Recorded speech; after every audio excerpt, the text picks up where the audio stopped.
Around this time last year, the D.C. Council approved a new labor contract for public school teachers, several years after their previous contract expired. The Washington Teachers Union says such delays in contract negotiations have become common practice in D.C., and that teachers are once again working under an expired deal.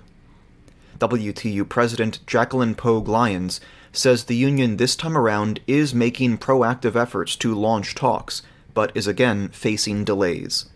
President Pogue-Lyons says the recurrent contract delays cause instability in schools by pushing teachers out of the profession.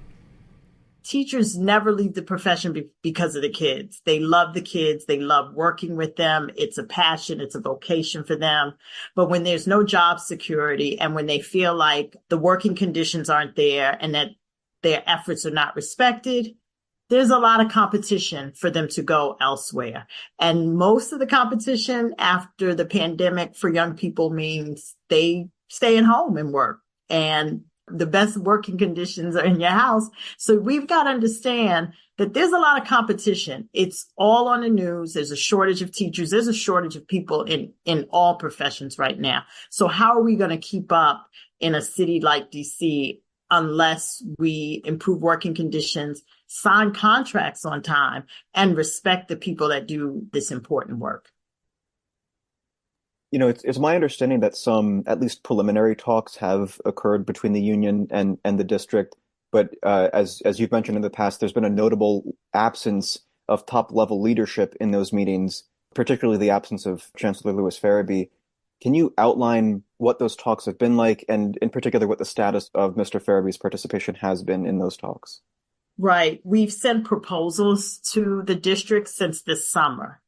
In February, when our last contract was voted on by City Council, they gave us a mandate that said we're tired of contracts being signed late and having to give out retro. The WTU took that seriously.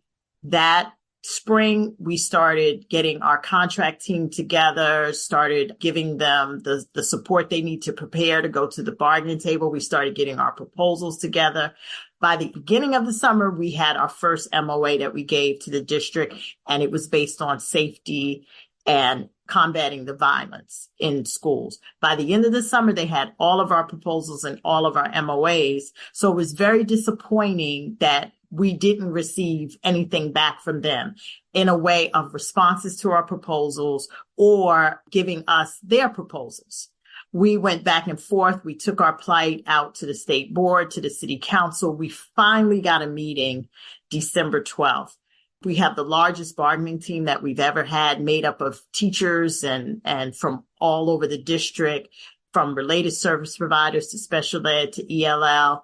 With the support of the public, City Council again, State Board, we got a meeting on December 12th, and it was very disappointing, and we considered it very disrespectful that the Chancellor did not come to the table. It was our first in-person bargaining meeting, and we worked hard to get that date. He didn't come to the table, nor did he send a designee or any designees to come to the table. Again, we see that as not operating in good faith. We had two representatives, two attorneys from the district. We needed them there, but you got to have someone from DCPS to represent the school system. And you have to have representatives there who know about the contract, and not just the contract, what it means to be a teacher in the district. So we see that as not operating in good faith, because it's saying that you really don't care that this contract gets done, especially since we know it ended September 30th. And it says that you're not concerned about the stability that we need in the teaching profession in the city, especially when you think of where our students are, that we lost a lot during the pandemic.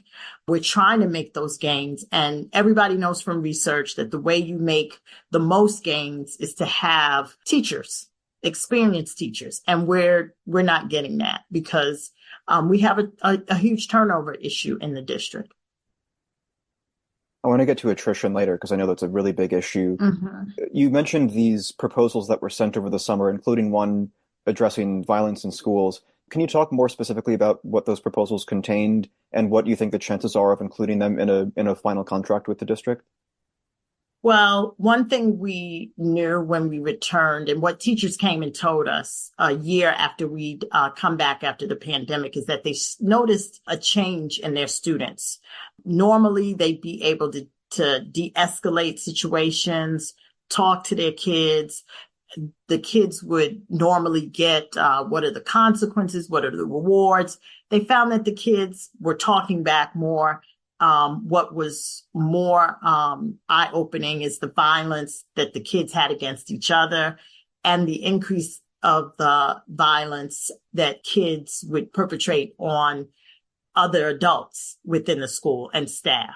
We were so concerned about it that we brought it to the attention of the chancellor, along with other union leaders, the CSO, who's head of the principals union, and AFSCME, who represents majority educational paraprofessionals, I should say. So we brought this to the attention of the chancellor. And because we knew we were going back to the table to negotiate the contract, we said, well, we'll come up with a memorandum of agreement. That we were hopeful that when we presented it to the chancellor in June, that he would review it, he would come to the table with us, with his people, and that we would be able to get that memorandum of agreement signed before we went back to school in August.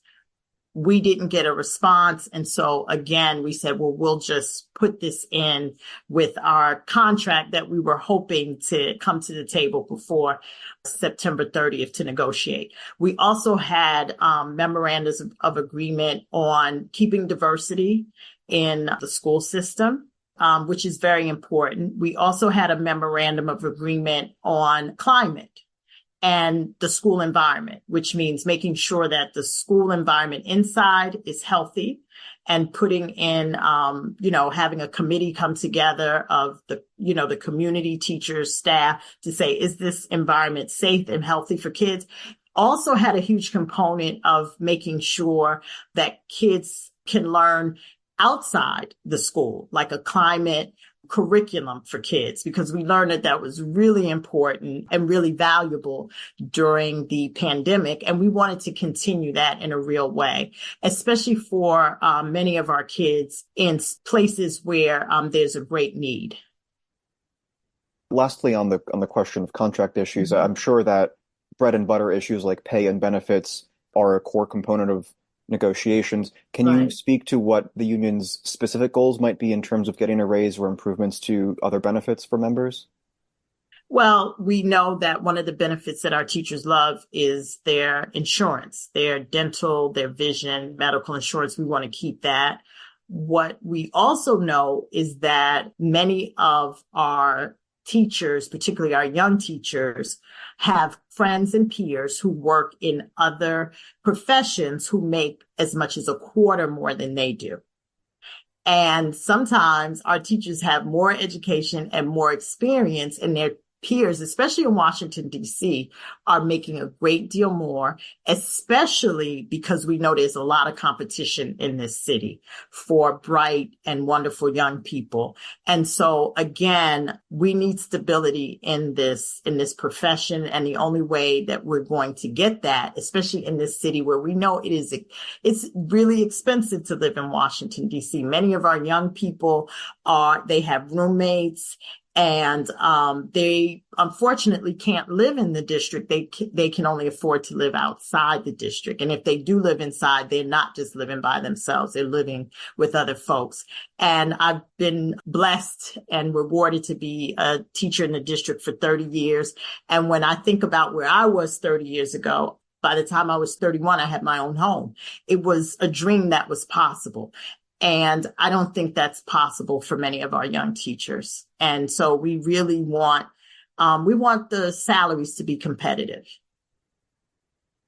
So lastly, you mentioned the loss of teachers, teacher attrition earlier in the interview, and I understand that's a massive issue. The Washington Post reported in December that I think it was about 25% of DC teachers left their schools from the 2022 school year to the following year. And that rate is well above the national average for urban school districts, which I think the Rand Corporation measured a few years ago at around 13%. So what the rate is maybe twice in DC what the national average is. Right. Can you discuss the harms of such a high rate of attrition and talk about why delaying contract talks could push that rate even higher?